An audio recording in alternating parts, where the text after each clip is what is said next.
The Note 20 Ultra is far better than Note 10 Plus. I'm talking about a 108 megapixel main camera versus 12 megapixel main camera. In fact, this shouldn't be a conversation or an argument, but there's a sticky problem with the Note 20 Ultra.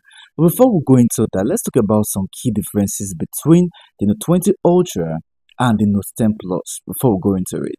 Like I mentioned earlier, camera wise, the Note 20 Ultra is far better than the Note 10 Plus. In fact, the Note 20 Ultra even has 5x optical zoom.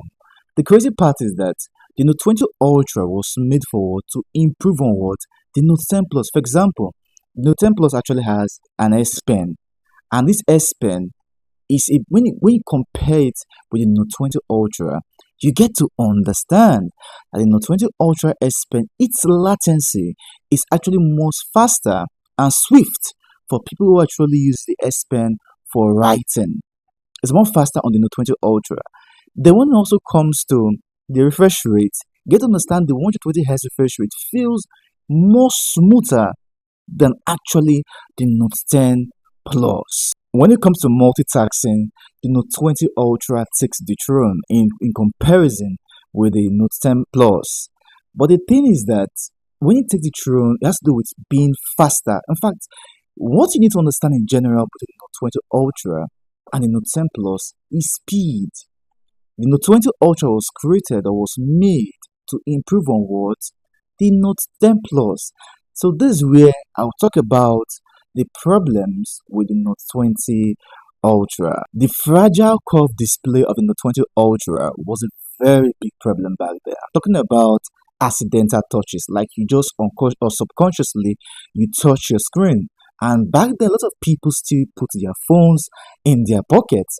This actually means that there were lots of people who sometimes had an issue with pink lines on their screen. Why? Because of what? Pressure. Pressure built up, and these screens usually had issues. So I was not really a fan of that curved screen display of the Note 20 Ultra. The other thing to understand about this Note 20 Ultra is the fact that yes, this phone comes with a 108 megapixel, but the autofocus of the 108 megapixel was a bit too close. It wasn't really that great here. You do understand that one thing about the S20 and the Note 20 series is the fact that Samsung was just, testing new grounds. You do realize the 10 Plus came out with what? 12 megapixel main camera. The 20 Ultra came to 108 megapixel camera. The same thing with the S20, which means that the 108 megapixel camera was improved upon on other future S series. I'm talking about the S21. They were actually improved upon there. They were able to improve upon on where the Note 20 Ultra, meaning that the 20 Ultra autofocus wasn't really the best for a 108 megapixel camera. Now, this is my personal reason why I tell most people to actually buy the Note 10 Plus over the Note 20 Ultra. And that's because of battery drain. You see, this battery of the Note 20 Ultra, it drains a lot. It drains the battery, quite especially for someone that plays games for an extensive period of time. But when it comes to the Note 10 Plus, it drains battery too, but in comparison with the Note 20 Ultra, it was quick and it was even worse if you are using an Exynos chipset on the Note 20 Ultra. So it wasn't really something I would would recommend someone to actually get in 2020. And that's the reason why tomorrow I'll tell someone to go for the Note 10 Plus over the Note 20 Ultra. Statistically, if there's any smartphone that have had more pink lines and green lines, it has to do with the Note 20, the S20s. They are known. You can go anywhere, you can check anywhere, you will see it. And me personally, I have seen it.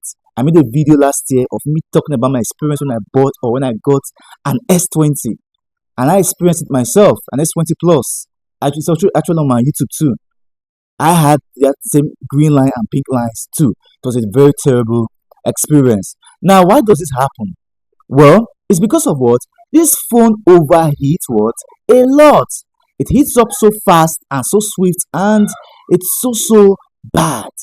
So it's not something I would recommend someone to buy. That's why tomorrow I would still recommend you should buy an Note 10 Plus over the Note 20 Ultra. So with all this I just said today, I hope nobody's going to ask me tomorrow, why don't I recommend the 20 Ultra? Well, now this is the reason.